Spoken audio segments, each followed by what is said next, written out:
Bismillahirrahmanirrahim. Assalamualaikum warahmatullahi wabarakatuh. Ya, pada kesempatan ini saya akan melanjutkan video terdahulu. Ya, pada video yang pertama secara singkat saya sudah menyampaikan 8 isu dalam arsitektur Islam atau 8 permasalahan utama dalam arsitektur Islam yang dapat saya kenali berdasarkan pengalaman saya mempelajari arsitektur Islam kira-kira sejak tahun 2012 begitu. Ya. Pada video ini saya hendak menanggapi isu pertama. Ya. Saya akan mencoba untuk menyampaikan argumentasi sehingga isu pertama tersebut dapat terjawab, yakni isu filosofis berkaitan dengan status arsitektur Islam.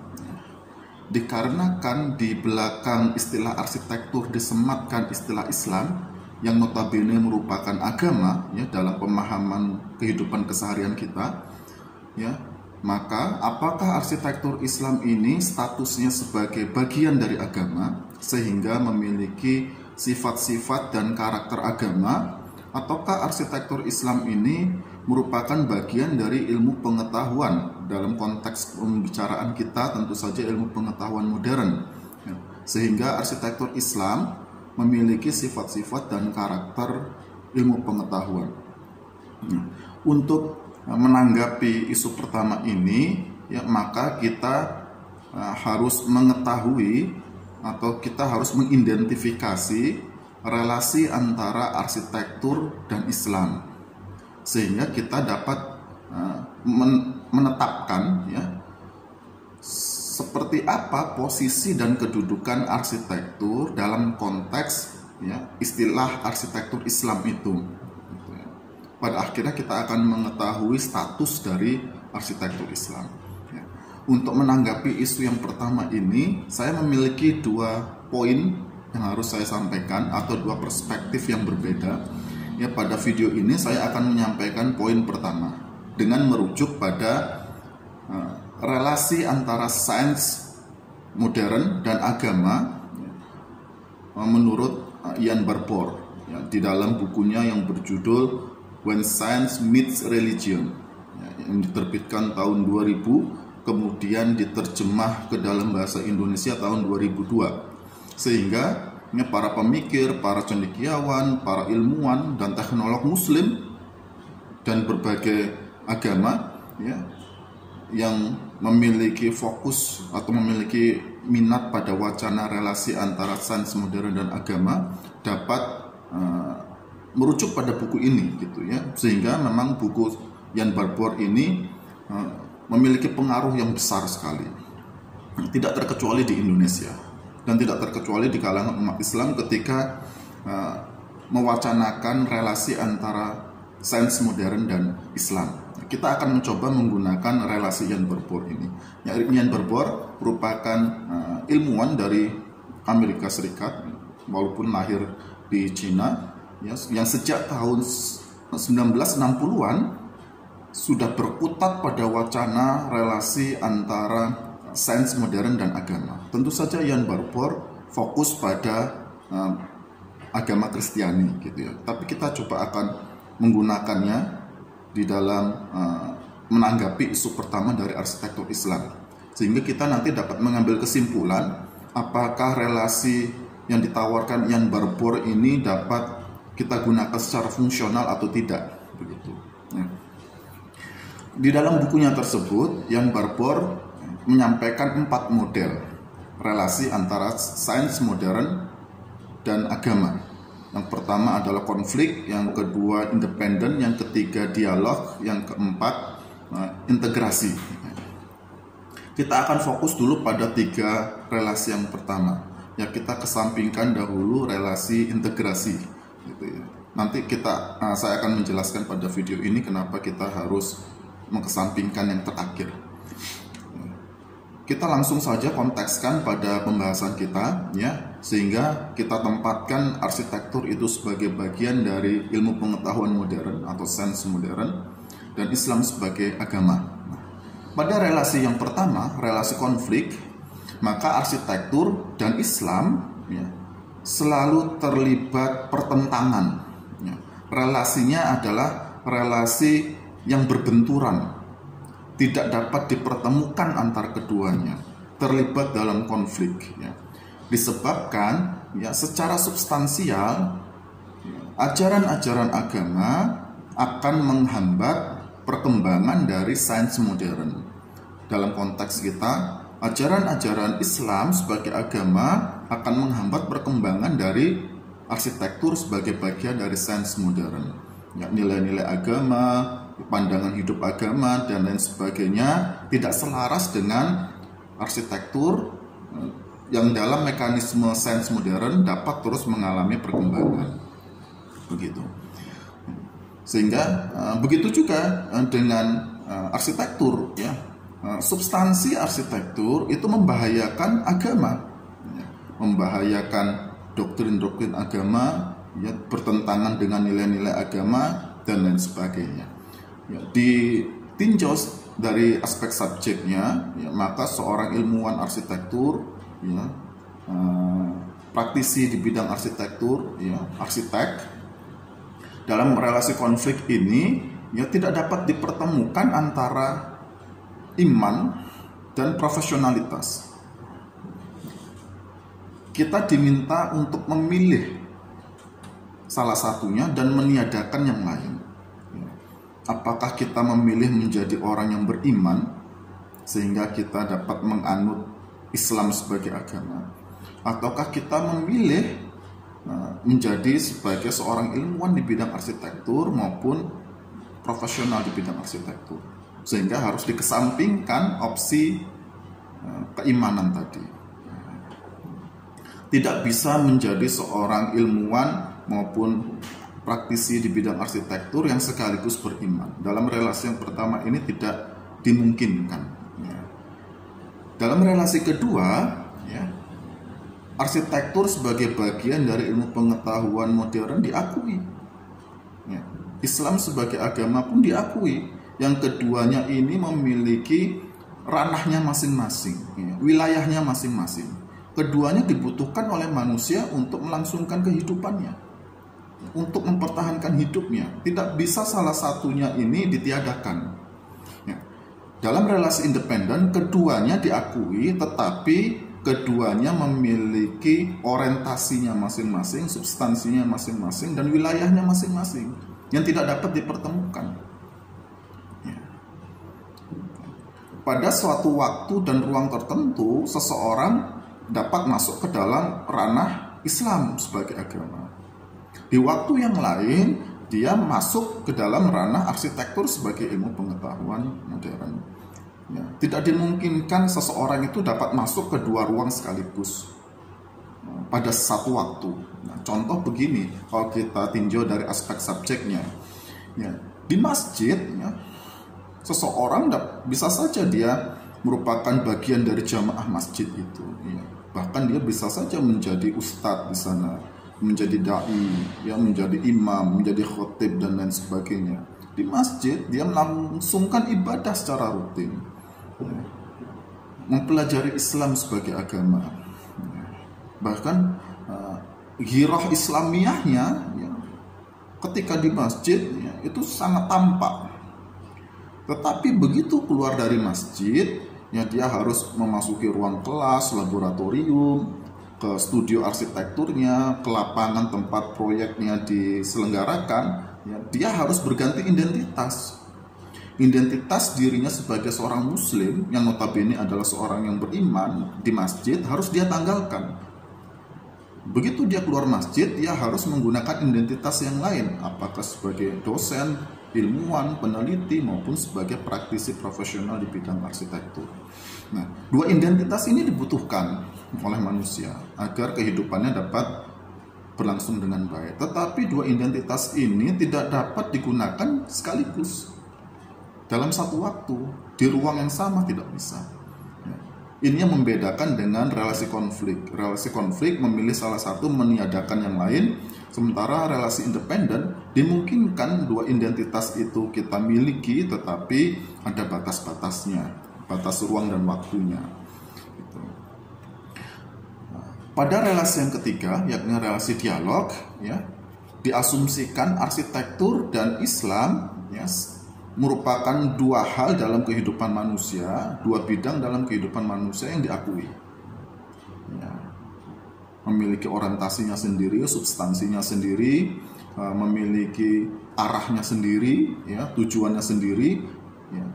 Yang membedakannya dengan relasi independen, dalam relasi dialog, ya, antara arsitektur dan Islam itu dimungkinkan dilakukannya pertemuan, komunikasi dua arah. Ya. Itulah yang disebut dengan dialog, gitu ya. Dikarenakan pada relasi yang ketiga ini diasumsikan agar arsitektur dia sebagai ilmu pengetahuan modern dapat berkembang dengan baik, dia membutuhkan perjumpaan dengan agama.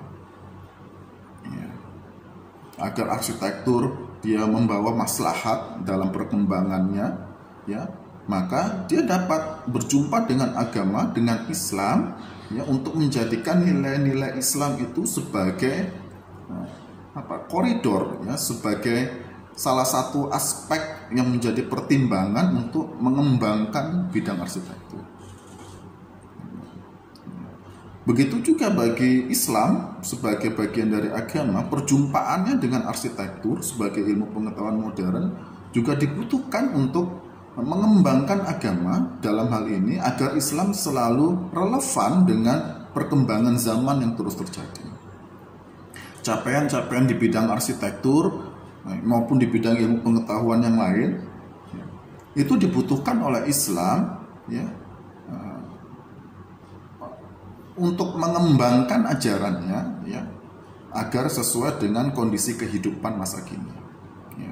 Apakah dengan cara mengembangkan penafsiran kitab suci, nilai-nilainya dan lain sebagainya.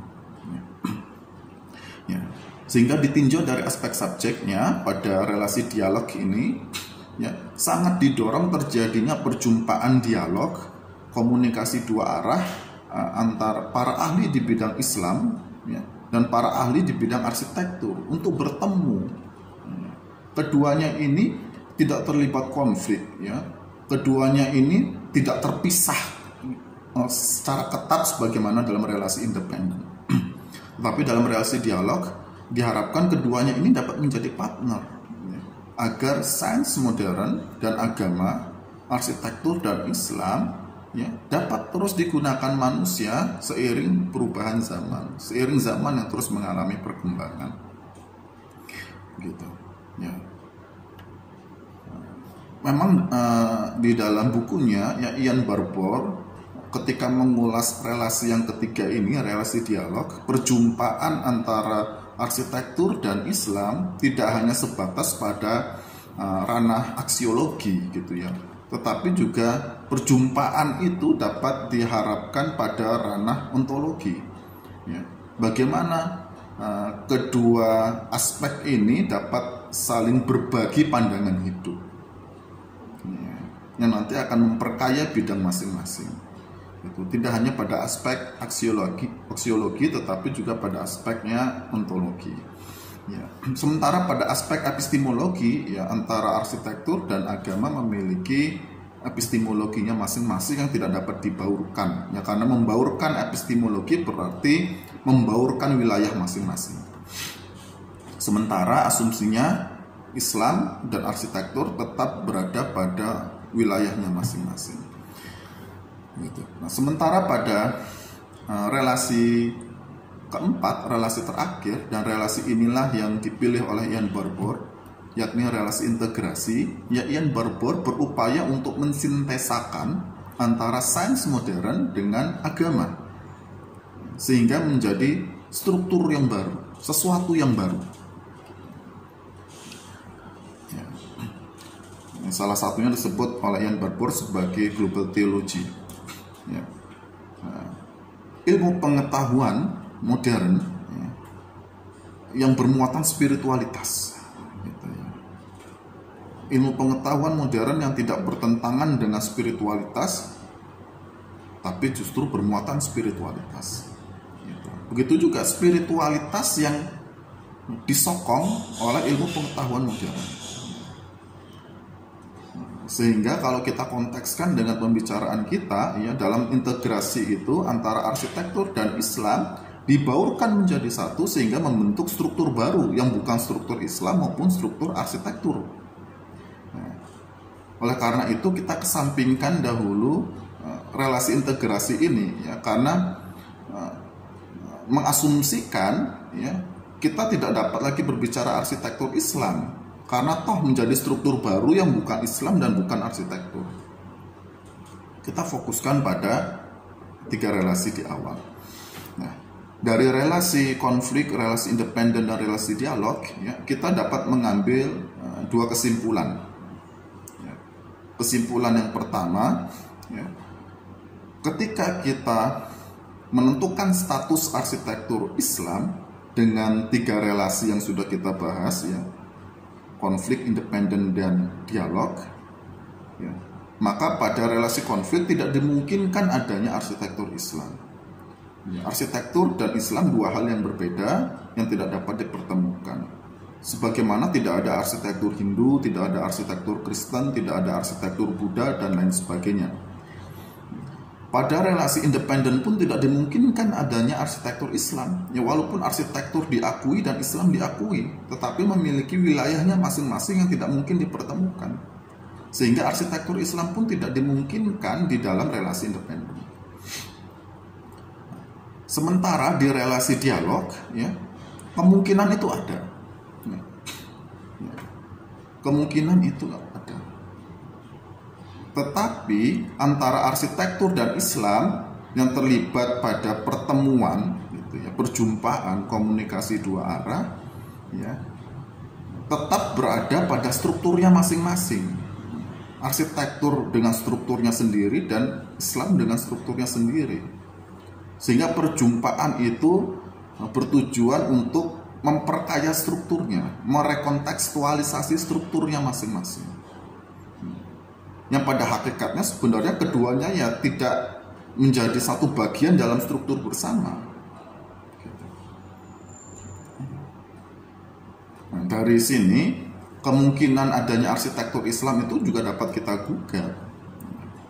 Toh keduanya berada pada strukturnya masing-masing, wilayahnya masing-masing. Perjumpaan itu terbatas pada aspek aksiologi dan ontologi. Sehingga apakah perjumpaan itu layak tepat disebut dengan istilah arsitektur Islam yang mengandaikan keduanya berada pada ruangnya masing-masing yang terpisah.